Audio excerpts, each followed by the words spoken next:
జై శ్రీమన్నారాయణ.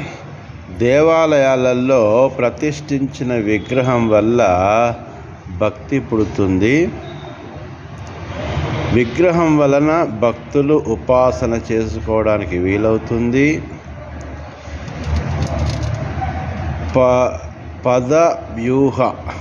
పరవ్యూహ విభవ అంతర్యామి అర్చావతారాల్లో భగవంతుడు ఈ తత్వాలలో ఉంటాడని ఆగమశాస్త్రాలు చెబుతున్నాయి.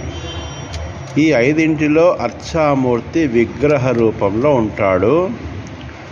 ఇటువంటి మూర్తిలోనే భక్తుడు తన ఇష్టదైవాన్ని కొలుచుకుంటాడు.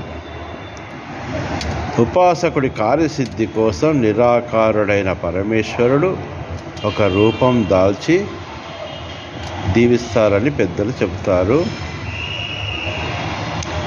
ఈ విధంగా భక్తి మార్గంలో వారు తరించడం కోసం విగ్రహారాధన తోడ్పడుతుంది.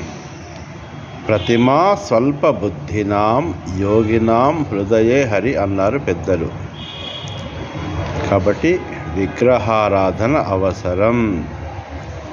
జై శ్రీమన్నారాయణ. రాచకొండ రామాచార్యులు.